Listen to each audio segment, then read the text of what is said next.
My dear friends, most people think walking is the simplest, safest, and best form of exercise, especially after turning 60. But hold on a moment, because right here in my clinic, I've witnessed stories that honestly shock me. Patients who seem perfectly fine during the day, walking strong and healthy, but just one night later, they were rushed to the hospital with a stroke. So what's the reason walking itself isn't bad at all? But certain habits that seem harmless, like the time of day you walk, the posture you keep, even the shoes you wear, can quietly turn walking from a golden therapy into a hidden danger for your brain. When you fall into these habits, your blood can get thicker, circulation slows down, and silent blood clots may begin to form. Then when your body slips into deep sleep, those clots can turn into silent killers, striking with a stroke overnight. In today's video, with over 30 years of experience as a brain specialist, I'm going to reveal 11 common walking mistakes that so many people over 60 are making. If you walk regularly but have never paid attention to these details, this video might just be the lifesaver that protects you from an unexpected stroke. Before we dive in, take a second to hit that subscribe button and turn on the notification bell. I built this channel to share trustworthy health knowledge for those of you over 50. And so I know you're really with me. Type the number 1 in the comments. All right, then the very first dangerous habit I need to warn you about is 1. Walking right after a heavy dinner can raise your stroke risk. You know, our health isn't shaped by big dramatic events. It's built or broken by the small everyday habits we repeat without thinking. Today, I want to talk about one habit that I'm sure many of you are doing, and you probably even think it's good for you. But surprisingly, it may actually increase your risk of stroke while you sleep. And that habit is going for a walk right after a heavy dinner. Sounds strange, doesn't it? We've always been told that walking after a meal is healthy. It helps with digestion, helps burn calories, even improves sleep. Some people treat it like a nightly ritual. But let me explain why for your brain and your circulation, especially after age 50, walking right after a big meal can be a double-edged sword.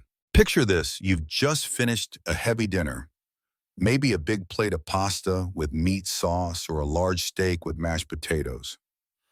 After such a meal, your body sends a huge amount of blood straight to your stomach and intestines to handle digestion. In medicine, we call this postprandial hyperemia. In simple terms, your brain and your heart temporarily give up some of their blood supply to support your gut. Now, if you get up and start walking immediately, especially if you walk fast or for a long distance, your muscles demand even more blood. So what happens to your brain? It can experience a short-term lack of blood supply, and in the worst-case scenario, that can trigger a stroke or cause a blood clot to form, particularly if you go to sleep right after. I remember one of my patients, Robert, age 67. He was very dedicated to exercise. He believed that walking after dinner would burn off his calories faster, but one night after a 30-minute walk right after a family dinner, he came home showered and went to bed. Around midnight, he woke up with numbness on one side of his face and slurred speech. His wife rushed him to the hospital, and we diagnosed him with a transient ischemic attack, a mini stroke. Thankfully, it didn't leave permanent damage. When I dug deeper, I found out Robert had been doing this routine walking right after dinner for years without realizing the hidden danger. He was shocked. He told me, "Doctor, I thought I was doing the best thing for my health. Turns out I wasn't." Now, this doesn't mean walking at night is bad. In fact, light movement before bed can improve sleep, lower blood sugar, and calm your mood. But the timing is the key. I want you to remember one simple number: 90 minutes. That's the minimum amount of time you should wait after a heavy dinner before going for a walk. By then, the first stage of digestion is mostly done. Your stomach no longer needs such a big blood supply, and your brain won't be starved when you move around. And if you just can't wait that long, you have two better options. First, eat in a lighter dinner, like a bowl of vegetable soup, some steamed fish, or a salad with a little protein. Second, if you still want to walk right away, keep it slow and short, just a gentle 5–10 minute stroll. That's far safer than power walking after a full stomach. Now, some of you may be thinking, but doctor, people in Japan or the Mediterranean often walk after dinner, and they live long, healthy lives? Great question. I've studied this too. The secret lies in what they eat. A traditional Japanese dinner grilled fish, vegetables, rice is much lighter, with less saturated fat and heavy animal protein than a typical American meal. So their bodies don't need to divert nearly as much blood to digestion. In the US, on the other hand, dinners often mean red meat, refined carbs, rich sauces, much heavier meals. That's why here, walking right after eating comes with a higher risk. I'm not telling you this to scare you, but to help you rethink your evening habits. Ask yourselves, do you often go for a walk right after a heavy dinner? Have you ever felt a dizzy, heavy, or tired when you did? If so, your body may already be sending you warning signals. The good news, we can change this easily. Just one small adjustment, waiting 90 minutes or choosing a lighter dinner, can dramatically reduce your risk of stroke and protect your heart and brain. I remember another patient of mine, Susan, 72 years old. She often complained of insomnia after her nightly walks. I advised her eat lighter. Wait a while, then walk. Within a few weeks, she came back smiling, saying, "Doctor, I'm sleeping so much better now, and I no longer worry about stroke the way I used to." You see, health is really the result of small choices. Walking is still one of the best habits you can have, but walking at the right time in the right way, that's the real key. So next time you enjoy a heavy dinner, be patient before lacing up your shoes. And if you want to take that peaceful evening stroll, start with a lighter meal. Your body and your brain will thank you for it. 2. The dangerous walking habit, not drinking enough water. Next, I want to talk about a habit during walking that I believe many of you have overlooked, not drinking enough water before and after your walk. It sounds small, doesn't it? But let me paint a picture for you. The blood in our body is like a river. When you're well hydrated, that river flows smoothly, washing everything along its path. But when you're dehydrated, that river starts to dry up, it gets thicker, and even the tiniest piece of debris can get stuck, forming a dangerous dam. In medicine, that dam is called a blood clot. And sometimes just one small clot is all it takes to put you face to face with a stroke in your sleep. I remember my patient Linda, 72 years old. She was very consistent with her morning walks, hardly ever missing a day. But she never carried water. "I don't feel thirsty, so I don't need to drink," she would often tell me. Then one day she developed sharp pain in her calf with some swelling. When we checked, it was deep vein thrombosis, DVT. The scary part, clots like that can travel to the brain and cause a stroke at any moment. Science has shown us that when we're dehydrated, the blood gets thicker, circulation slows down. That's especially dangerous for people over 60 when the blood vessels aren't as flexible as they used to be. Just losing a few percent of your body's waters can multiply the risk of clot formation. And at night, when your blood pressure naturally fluctuates, that clot can become a silent killer. Have you ever felt dizzy, unusually tired, or had a dry mouth after a walk? That's your body telling you it's lacking water. Yet so many people brush it off, saying, "Oh, that's just old age." But I want you to understand it's not aging, it's a warning sign. The solution is simple. Before you walk, drink a small glass of water, about 6 to 8 ounces. After your walk, have another one. And if you can carry a small bottle of water with you, especially if your walk lasts more than 20 minutes, or if the weather is hot. Another patient of mine, James, 68, used to get dizzy spells during his walks. Just one simple change, drinking a glass of water before and another after, and the dizziness disappeared. He told me, "Doctor, it turns out what saved me wasn't some expensive medicine, it was just a glass of water." I share this story to remind you, our health doesn't always depend on complicated things. Sometimes it rests in the simplest acts. One glass of water, one small habit could be the difference between a peaceful night's sleep and an unexpected stroke. So next time you're about to head out for your walk, pause for a moment, pour yourself a glass of water, and give your blood the smooth flow it needs. Your brain will thank you for it. You see, a single glass of water before and after your walk can make a world of difference. I often tell my patients, never underestimate the simple things. Health is like a jigsaw puzzle. Leave out just one small piece, and the whole picture can fall apart. And what's interesting is the next missing piece often lies in something we tend to overlook as well: For example, there's another habit many people think of as harmless, even enjoyable when walking. But in reality, it puts extra stress on your brain and circulation. And that is walking in cold weather without keeping warm. Habit 3, walking in cold weather without keeping warm. My friend, have you ever stepped outside on a winter morning, your breath turning into a little cloud of mist, and thought, so refreshing, I should take advantage of this crisp air and go for a walk? Sounds wonderful, right?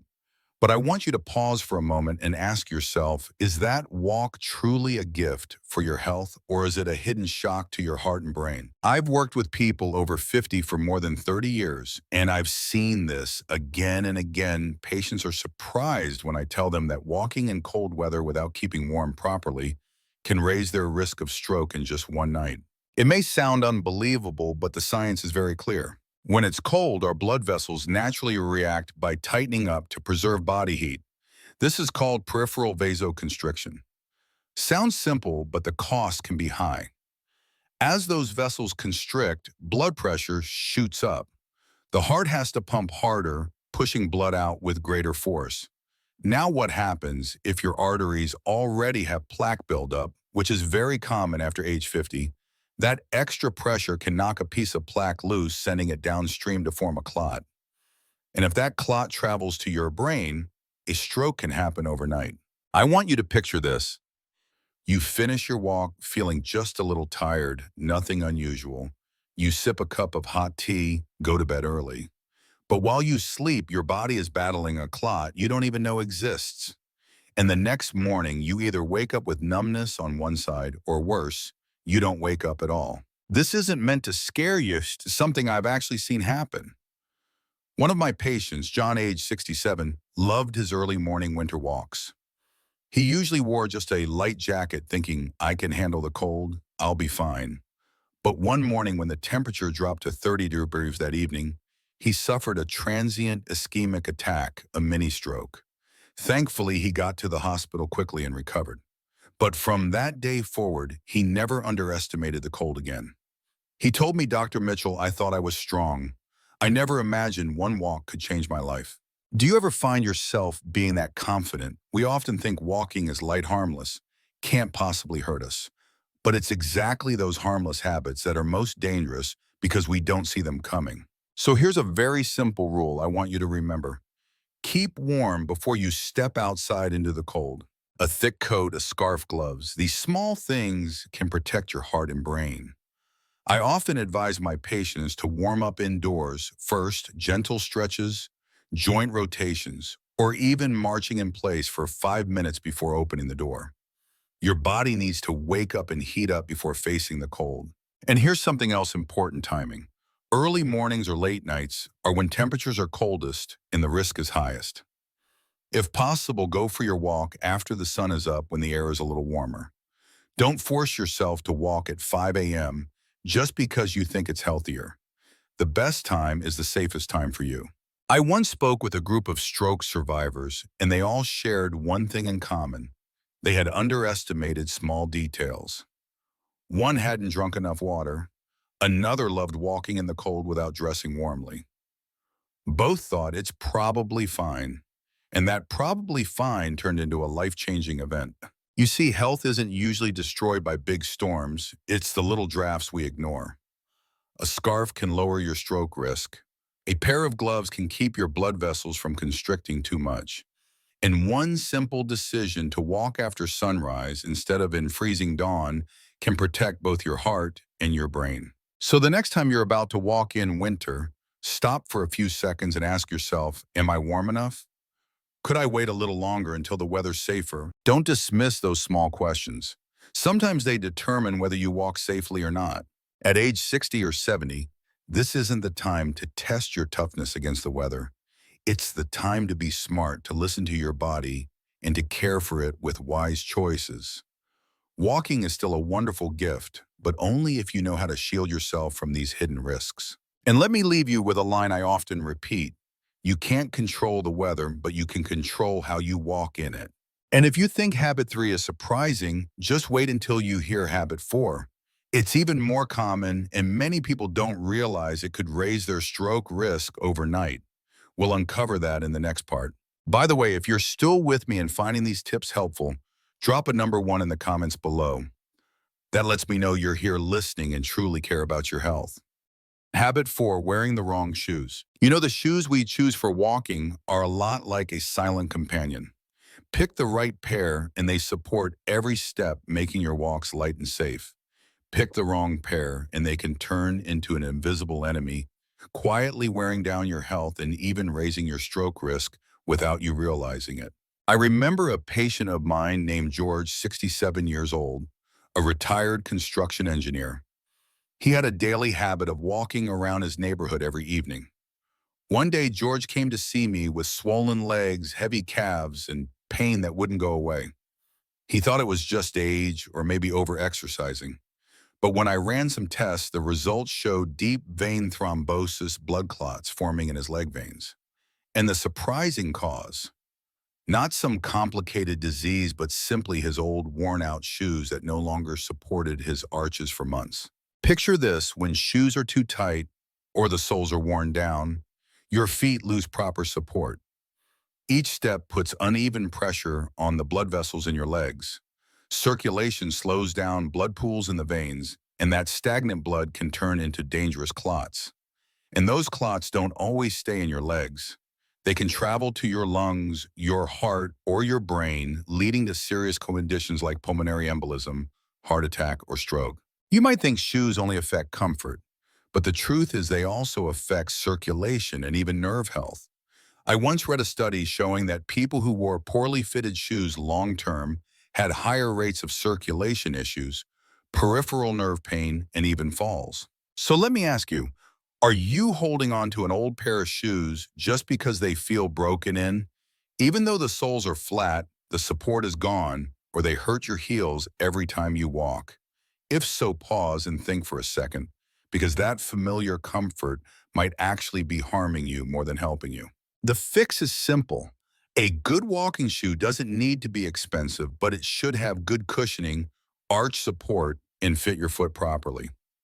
I always tell my patients, replace your shoes once the soles are worn out, or if you start feeling less comfortable than when you first bought them. And here's a tip: try on shoes in the afternoon when your feet are slightly bigger than in the morning. That way you'll know they fit well in every situation. One of my other patients, Helen, age 72, once told me, "I never thought my shoes mattered that much.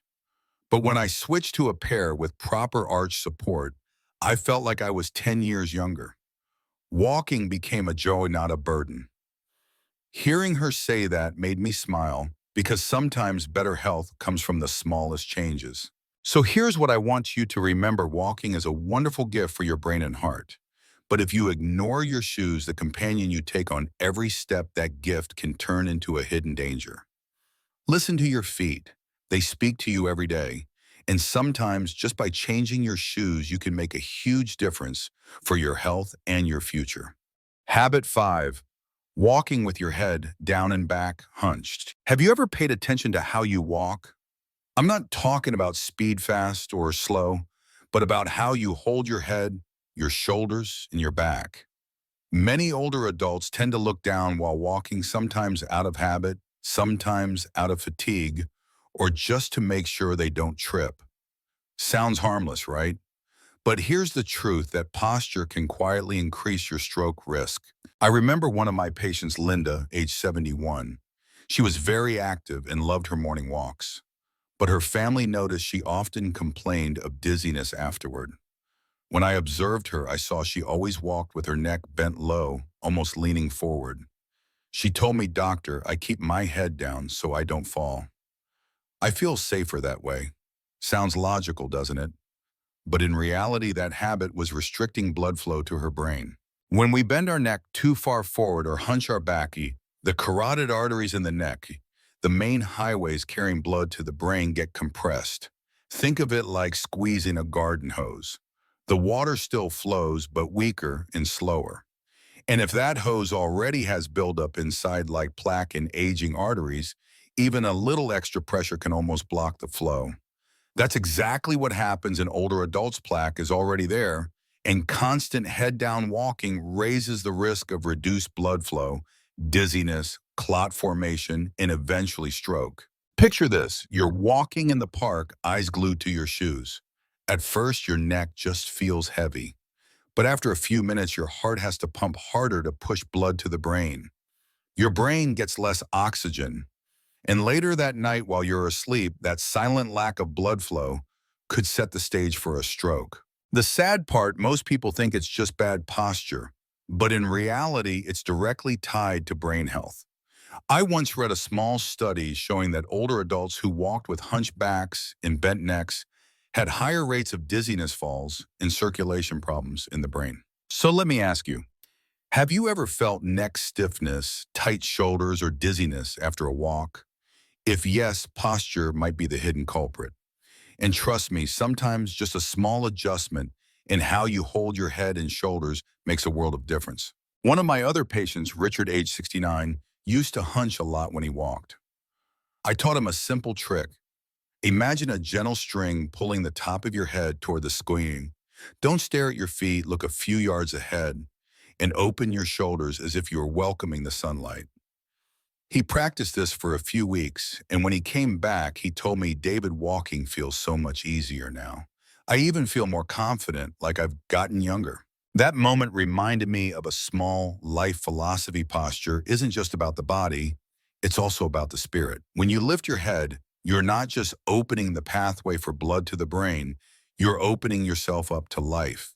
You're walking not only for health, but also to show presence, strength, and vitality. So next time you go for a walk, ask yourself, how am I walking? Keep your head up, eyes forward, shoulders open. If you're not sure, ask someone to record your walk so you can see for yourself. Don't overlook it because every little detail in your posture sends a message to your brain. Here's what I want you to remember sometimes. The way we walk shapes the way we live. Good posture doesn't just protect your heart and brain, it also gives you confidence and strength. And if you stick with it, your risk of stroke drops significantly. And if habit 5 surprised you, wait until you hear about habit 6. It's even more common, and many people are making this mistake without realizing it. But before we move on, if you found this information helpful, type the number 1 in the comments below. That's not just for me, it's also your small commitment to your own health. And let me give you a little preview. Bad posture is only part of the story. Another mistake I see all the time, seniors walking with all their strength as if going faster and farther proves they're healthier. But that habit, though full of determination, can actually put your heart and blood vessels under dangerous pressure. And sometimes it leads to consequences no one expects. Topic 6, overdoing walking. Pushing beyond your health limits. I often meet patients over 60 who come into my clinic with this look, half worried, half confused. They'll say to me, Doctor, I walk every single day. In fact, I walk farther and faster than many of my friends. So why am I still getting headaches, dizziness at night? And once I almost fainted, and I have to gently explain walking isn't about the more the better. In fact, if you push yourself too hard, if your walking pace doesn't match your health condition, this healthy-looking habit can actually backfire, turning into a double-edged sword that increases your risk of stroke while you sleep. I know it sounds strange. We've all been taught that the more exercise we do, the stronger we'll get. But after 60, your body doesn't work like it did at 30 or 40. Your heart, your blood vessels, your brain. They've all been through years of wear and tear. And if you push them past their limit, instead of getting stronger, they respond with dangerous stress. Picture this, you're out walking fast in the late afternoon. Your heart is pounding. Your blood vessels stretch tight like guitar strings pulled too far. Your blood pressure shoots up sometimes in just minutes. You feel a little lightheaded, but you tell yourself, I'll just push through. But that little spike in blood pressure can later trigger a clot at night. And once you drift into deep sleep, that's when the risk of a sudden stroke appears. One of my patients, Richard, 68, was proud of walking 10,000 steps every day, sometimes more. He told me, I don't want the younger folks to think I'm weak. But one evening after an hour of brisk walking, he woke up in the middle of the night with a splitting headache and slurred speech. Thankfully, his family rushed him to the hospital in time. The scans showed a small clot in his brain, a mild stroke. Richard survived, but it took him almost 6 months to recover his speech and movement. That story reminds me and my patients that the most important thing is to listen to your body. Walking is a wonderful gift, but you need to walk at the rhythm your body allows, not according to your ego or the numbers on a step counter. I often tell my patients, if you can still carry on a conversation while walking, that's your right pace. But if you're gasping for air, unable to finish a sentence, you're pushing too hard. Sometimes slowing down just a little makes your body feel better, your sleep deeper, and your brain much safer. Have you ever noticed that after a long or overly fast walk, you can't sleep well? Your heart races or your head feels heavy. That's your body talking to you, sending a warning that it's time to adjust. Science backs this up too. Research shows that for people over 60, walking at a moderate pace about 20 to 30 minutes a day, 5 times a week, improves circulation, lowers blood pressure, and keeps the brain sharp. But if you overdo it, your heart strains, your blood vessels stretch too much, and the risk of clots rises significantly. That's why so many strokes strike at night after a day of overexercising. And here's another important point. If you have heart disease, high blood pressure, or diabetes, your walking routine needs to be even more carefully adjusted. Don't be shy about checking with your doctor first. A few minutes of advice could save you from a major health crisis later. Remember, walking is not a race. It's not about proving you're stronger than someone else or hitting the highest step count on your smartwatch. Walking is about connecting with your body, breathing in fresh air, keeping your heartbeat steady, not too fast, not too slow. It's a journey of listening and understanding yourself. So next time you go for a walk, try this instead of focusing on your pace or step count. Focus on how you feel. Ask yourself, am I breathing comfortably? Can I talk while I walk? Do my steps feel good? If the answer is yes, you're on the right track. But if the answer is no, if you feel exhausted, short of breath, or drained, stop, rest, and go slower next time. Don't worry about doing less. It's consistency, balance, and walking at the right pace that truly protect your brain and heart. At this stage in life, the goal isn't how far you can walk in a day, it's how long you can keep walking. Strong, safe, and steady for the years ahead. Always remember, real health doesn't come from extreme effort, it comes from wisdom. And sometimes knowing when to slow down is the best way to keep going for the long run.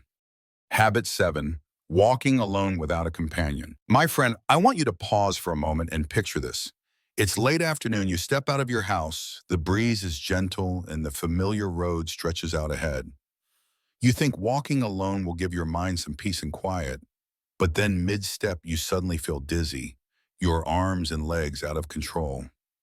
The street is empty. No one sees what's happening to you. Who can you call at that moment? How long can you fight it on your own? I bring this up because in my 30 years working with older patients, I've witnessed heartbreaking cases caused by what seems like a harmless habit, walking alone. One of my patients, Eleanor, 72, always kept her evening walking routine around the neighborhood. She told me she loved that time to talk to herself. But one evening, just a few blocks from home, she suddenly felt numbness on one side of her body, a mini stroke. Luckily, a neighbor happened to pass by and called emergency services in time. Without that coincidence, the outcome could have been very different. You see, as we age, our bodies become less predictable. Dizziness, loss of balance, even a minor stroke can strike without warning. And when we're walking alone, the price of being without help for just a few minutes could be life-changing. Now, some might say, but I'm still strong. I can handle it. I get it. I once had a patient, Richard, 65, a former runner. He believed his body was just as strong as before. But during one of his solo long walks in the park, he suddenly collapsed from a drop in blood pressure. He was lucky to have his phone and call his son, but imagine if the battery had been dead. I'm not sharing these stories to scare you. I'm sharing them to remind you we can be smarter, more prepared. Walking isn't just about putting one foot in front of the other. It's also about protecting your life. And one of the most important ways to do that is simple: don't walk alone. If you can invite a friend or family member to join you, walking and talking together makes the distance feel shorter, the time pass quicker, and most importantly, you're safer. A companion is like an invisible seatbelt, always there when you need it. And if because of circumstances you must walk alone, then at least carry your phone, make sure it's charged, and let your loved ones know where you're going and how long you'll be out. That tiny step could be the difference between a normal walk and a dangerous situation. Please remember, strokes or mini strokes don't care how healthy or fit you think you are. They can happen at any time. Having someone beside you, or at least a backup plan, is one of the strongest shields you can have. Think about it. Have you ever walked alone in the late afternoon as the road stretched on and the shadows grew darker and felt just a little uneasy? If you have, that's your body and instincts sending you a signal. It's time to make a change. Sometimes real peace doesn't come from walking in silence, but from having someone beside you, so that if you stumble, there's a hand to catch you. As a doctor who has worked with thousands of older patients, I can tell you this: a small change in this habit could literally save your life. Don't underestimate it. Walking with a friend, or at the very least, walking with your phone and letting someone know your plan, can keep you safe for many more years to come. So next time you lace up your shoes and step outside, ask yourself, am I walking alone today? Am I prepared for the unexpected? If the answer is no, then please take one extra minute to change your plan, because your health and your life, it's not just important to you, but to the people who love and wait for you to come home. And if you think walking alone is risky, just wait until you hear about the next habit, because there's something many people over 60 do every single day without realizing, and it silently puts enormous pressure on the brain and blood vessels. I'll reveal it right after this. And if you're still watching with me here, drop the number 2 in the comments so I know you're truly walking alongside me on this journey to protect your health. Habit 8, walking on steep or uneven surfaces. You know, there's something simple that many people overlook: the path we choose for our walks. I once had a patient, Richard, 67 years old. He liked to challenge himself, always picking steep hills, stairways, or rocky trails, because he believed it would burn more calories. But one morning after finishing his walk, his heart started racing, his head spun, and just a few hours later, he was in the hospital with a mini stroke. Thankfully, it left no serious damage. But that experience taught him one thing: not every path is safe for your legs or your brain. Picture this: when you're walking uphill or on a rough, uneven path, your body has to work much harder. Your heart pumps faster, blood pressure spikes to push blood to your brain and muscles. For a younger person, the body can usually adapt. But for someone over 60, those artery plaques that have been forming for years can act like ticking time bombs. Just one sudden jump in blood pressure, and a piece of plaque can break off, turning into tiny clots, what we call microclots. And the scary part: these clots can silently travel through your bloodstream and block a vessel in your brain while you sleep. That's one big reason why many strokes strike at night after what seemed like just a normal walk. I know some of you might be thinking, but doctor, isn't exercise supposed to be hard to be effective? I get that mindset. One of my patients, Ellen, 72, told me the same thing. She said, David, if I only walk on flat, easy paths, it feels like it doesn't even count. But when I checked her arteries with an ultrasound, we found early plaque buildup in her carotids. I had to explain, after 60, the goal isn't about burning maximum calories. It's about keeping a steady heartbeat and smooth circulation. That's the real key to protecting your brain. So let me ask you, where do you usually walk up the hilly back road near your house? On a street with lots of steps? If the answer is yes, then please be careful. I'm not saying you can never step on a slope or a rocky trail, but remember, your body at 60 is not the same as it was at 30 or 40. Your legs, your heart, and your brain need safety and stability more than tough challenges. My advice is simple: choose flat paths. A nearby park, a stadium track, or even an indoor mall on rainy days, all great options. You don't need to prove anything. You don't need a steep climb to count as exercise. Just walking steadily, breathing easily, and keeping your heart rhythm calm is already a huge gift for your brain and circulation. And if you still want a little challenge, do it gradually. Listen to your body. Always warm up before walking, and if you ever feel dizzy, your heart pounding irregularly, or your breathing getting harder than usual, stop right away. Your body always sends signals. The question is, are you paying attention? You see, good health doesn't always come from pushing harder. It often comes from choosing smarter.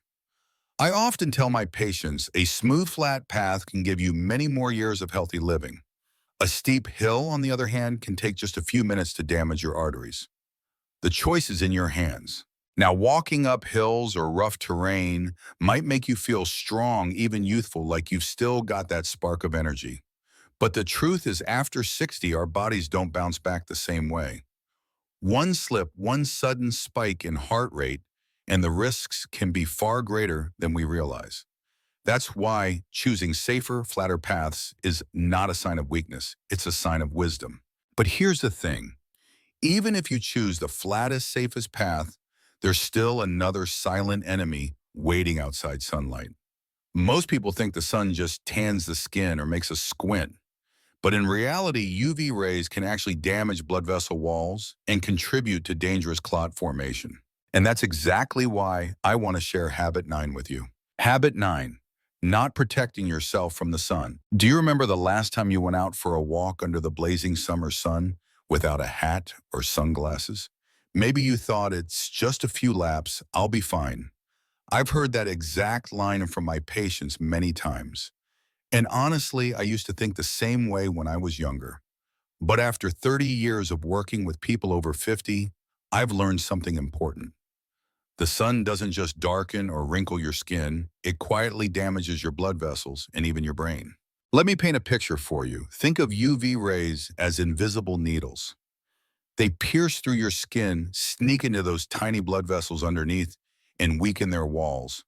You don't feel it right away, but day after day, month after month, those little injuries pile up, and that damage becomes the perfect breeding ground for blood clots. That's why someone can seem perfectly healthy just out walking and then suddenly suffer a stroke. I had a patient, Martha, 70 years old. She loved her morning walks and always told me, David, I love feeling the morning sun on my face. It makes me feel young again. And she was right. Soft, early sunlight can feel wonderful. But what she didn't realize was that she often walked until 9 a.m., when the sun was already strong and UV rays were much harsher. After years of that routine, she was diagnosed with chronic vascular inflammation, which increased her risk of stroke. When I explained to her that unprotected sun exposure could damage blood vessels, she was shocked. Now you might be thinking, come on, doctor, nobody can avoid the sun. I've lived outdoors my whole life. And you're right. Sunlight is part of life, and it even helps your body make vitamin D, which we especially need after 60. But the problem isn't sunlight itself, it's how we handle it. Just like a glass of red wine can be good for your heart, but too much can destroy your liver and brain. Sunlight can be your friend if it's the right amount, at the right time, with the right protection. Science has shown that UV rays don't just cause skin cancer, they also ramp up oxidative stress. Basically, it makes your cells rust faster. And when that happens inside blood vessels, the walls become weaker, easier to tear, easier to inflame. Your body tries to repair them, but in doing so, it creates small blood clots. Those clots might lie dormant for a while and then bam, one blocks a vessel in your brain. That's how an unprotected walk under the sun can end in a stroke. So let me ask you, when you go out for a walk, how do you prepare? Do you wear a wide-brimmed hat, sunglasses, or a light long-sleeve shirt? Or do you just think too much hassle and head out anyway? If it's the latter, I sincerely hope you'll reconsider. A hat, a pair of glasses, or a thin shirt isn't just about style. It's a shield for your blood vessels in your brain. I had another patient, James, 65, who once had a minor stroke. When I asked about his walking habits, he laughed and said, I never wear a hat, doctor. My thick hair protects me. We both laughed, but I had to explain, sunlight doesn't just shine on your hair. It affects your skin, your eyes, and your entire circulatory system. From then on, he started wearing a hat and sunglasses on his walks. A few months later, he told me, David, not only do I feel safer, but I also feel so much more comfortable. My eyes don't squint, and I don't get headaches after walking anymore. Here's my point. Protecting yourself from the sun doesn't take away from the benefits of walking. It makes the whole experience safer and more sustainable. Think about it. You don't want a simple morning walk to turn into the reason you end up in a hospital bed, right? I always remind my patients, good health after 60 isn't just about what you do, but how you do it.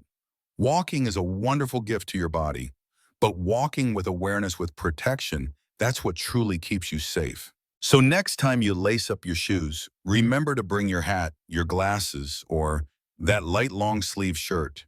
They're not just accessories, they're shields for your heart, your brain, and your future. And if you think the sun is the only silent enemy during your walks, wait until you hear about the next habit. That one might surprise you even more because chances are you've been guilty of it too.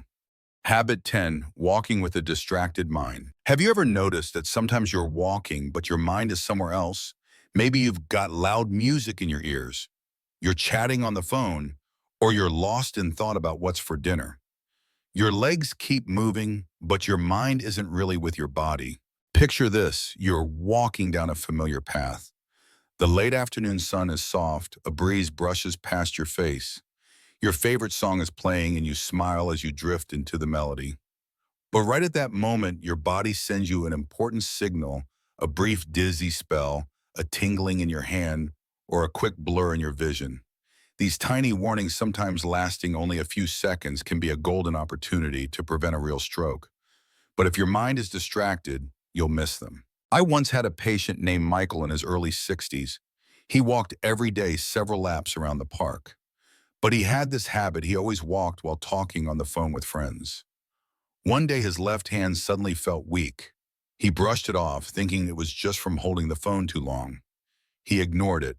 A few days later, he had a minor stroke. Sitting in front of me with tears in his eyes, Michael said, "Doctor, if only I had paid attention to my body, things might have been different." The truth is, strokes rarely happen without warning. Our bodies often whisper first brief dizziness, a slight numbness on one side of the face, a few seconds where words don't come out right. But if you're laughing on a call or lost in music, you miss those whispers.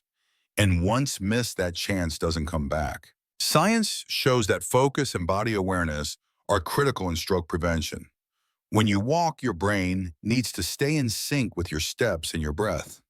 If your mind drifts away, not only does your risk of tripping or falling go up, you also lose the ability to notice those early warnings that could save your life. I know many people turn to music or phone calls to make walking less boring. But here's the thing, walking isn't just about moving your legs. It's a journey of listening to your heartbeat, your breath, and the subtle signals your body sends. Have you ever tried walking in silence? Just the sound of the wind, the rustle of leaves, the rhythm of your footsteps. It's not boring, it's deeply grounding. One of my patients, Linda, once told me I never realized how fast I was breathing during walks. I always thought that was normal. But when you asked me to ditch the headphones and focus on my breath, I realized my body had been telling me it was tired all along. After making that change, she didn't just feel stronger, she felt calmer, more at peace with every step. Have you ever experienced that?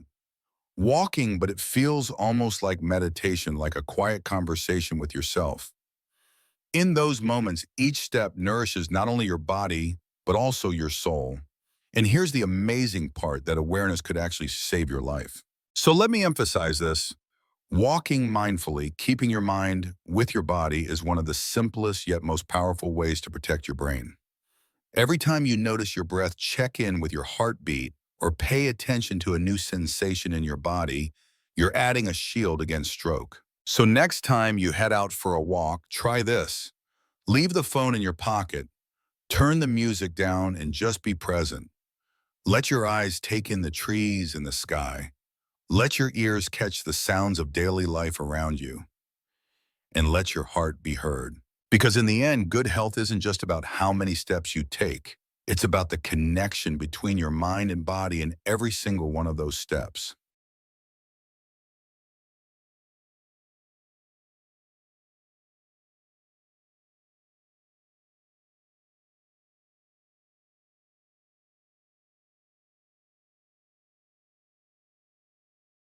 Habit 11, walking too late at night. Have you ever thought that going for a late night walk might actually become a trap for your health? I know many of us, especially after 50 or 60, feel busy during the day, so evening seems like the only free time to exercise. A lot of people even tell me, "Doctor, it's quiet at night, cooler, fewer cars on the road. I really enjoy my walks then." And I get that. But I also need to warn you, walking too late at night, especially after 9 or 10 p.m., can silently increase your risk of stroke, particularly when you go to sleep afterward. Think of it this way. When you walk late, your body releases adrenaline like you're gearing up for a competition. Your heart rate goes up, your blood pressure rises, and then right after you expect your body to cool down, relax and fall asleep. But can a heart that was just racing really switch straight into rest mode? That's when imbalance happens. And that imbalance puts extra pressure on blood vessels that are already more fragile with age. Science shows that between 2 and 4 a.m. is the danger window for blood vessel fluctuations. Normally, blood pressure dips while we sleep, but sometimes it spikes. Suddenly, those swings can be risky. If your body was just stimulated by late exercise, those spikes can more easily break loose plaque in the arteries, forming clots. That's when a stroke can strike while you're asleep. I remember one of my patients, Richard, 67 years old, very disciplined with exercise. But because he cared for his sick wife, during the day his only free time was around 10 p.m. He walked briskly for about 40 minutes every night, proud of his consistency. But one morning he didn't wake up. His wife found him after he'd had a stroke in his sleep. Thankfully, he was rushed to the hospital and survived, but his right arm was left weak and stiff. Later, he sighed and told me, "I wish I had known earlier that exercising at the right time is even more important than exercising regularly." You see, walking is a wonderful gift, but if you do it at the wrong time, that gift can turn into a risk. You don't need to walk late at night to be considered hardworking. In fact, early morning or early afternoon is far better. That's when gentle sunlight helps your body make vitamin D. Fresh air wakes up your senses, and your natural body clock supports physical activity. Have you ever tried walking at dawn? When the city is still asleep, the world is quiet, and you can hear the birds singing. Many of my patients who switched from late walks to early ones tell me they not only feel stronger, but also more refreshed mentally throughout the day. One of them, Margaret, 63, told me, "I feel younger. I don't toss and turn at night anymore after walking, and I have more energy for housework all day long." Now, I'm not saying you must never walk in the evening. If it's the only time you can, then fine, just try to finish before 7 or 8 p.m. so your body has enough time to cool down and enter rest mode naturally. The danger is when late night walking becomes your daily routine. That's when the risks build up. Health, especially brain health, doesn't just depend on how much we exercise. It depends on how well we align exercise with our body's rhythm. I often tell my patients, walk at the right time and you're walking with nature. Walk at the wrong time and you're walking against it. And nature is always stronger than us. So next time you're about to lace up your shoes at 10 p.m., I hope you pause and ask yourself, maybe I should rest now and tomorrow morning give my body the gift of exercise at the right time. Sometimes that one small choice can change your health and your lifespan. Walking tips for seniors. You know, walking is such a wonderful gift that age still allows us to enjoy. But for that gift to truly bring health, we need a few little secrets to keep it safe and sustainable. The first thing I always remind my patients, don't forget water. Just a sip before and after your walk or carrying a small bottle in your hand can sometimes make all the difference in keeping your heart and blood vessels from being overloaded. Have you ever felt your throat go completely dry after walking? That's your body crying out for help. When it's sunny, protect yourself a little. A hat, UV blocking sunglasses, or a light long sleeve shirt. One of my patients, Linda, once walked in the summer heat without a hat, and she fainted right there on the sidewalk from heat stroke. She still brings up that story as a personal reminder. On the flip side, don't underestimate the cold. Many people think if I walk fast, I'll warm up. But I've seen more than a few cases of sudden high blood pressure because cold wind caused blood vessels in the skin to constrict while the person wasn't dressed warmly enough. A scarf, a jacket, just one extra layer can sometimes be life-saving. If you're walking alone, always carry a phone or at least let your family know your route. Some patients of mine even wear medical ID bracelets, so if they faint or run into trouble, others know exactly how to help.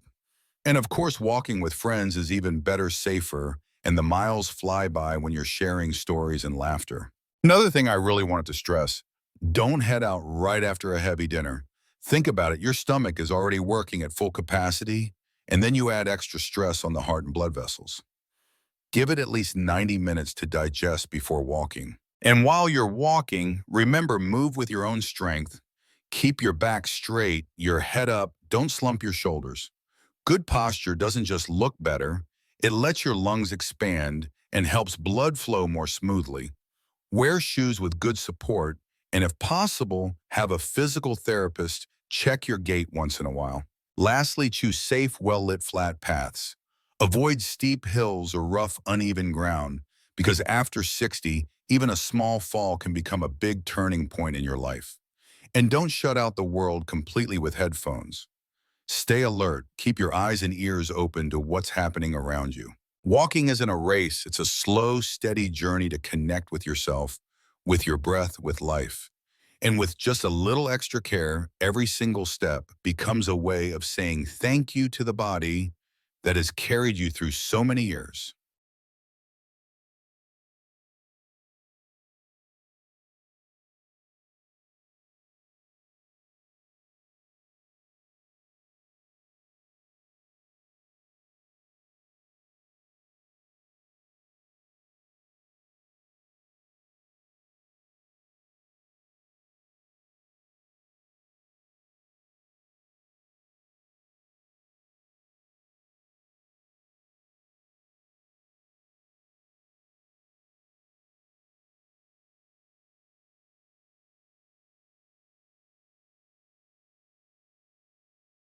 My dear friend, I believe that every step we take is more than just physical movement. It's also a spiritual journey. Walking slows us down so we can listen to our heartbeat, appreciate our legs, and remember that this body is still working hard for us even after 50, 60, or 70 years of life. Always keep this in mind. Walking the right way can add years to your life, but walking the wrong way can quietly take those precious years away. And the real deciding factor isn't the doctor, it isn't the medicine. It's in your own daily choices. If today's video gave you a new perspective, a helpful reminder, or even just a little inspiration to take better care of yourself, then I'd like to invite you, take one quick second and hit that like button. So I know you're walking this journey with me. Share this video with your loved ones because sometimes just one small piece of information can help them avoid a big risk. And don't forget to subscribe so we can meet here every week to talk, to learn, and to take healthier steps together. Thank you for spending this time with me. Take care of your body as you would a dear friend because this body is your most loyal companion and it will walk with you all the way to the very end of life's journey.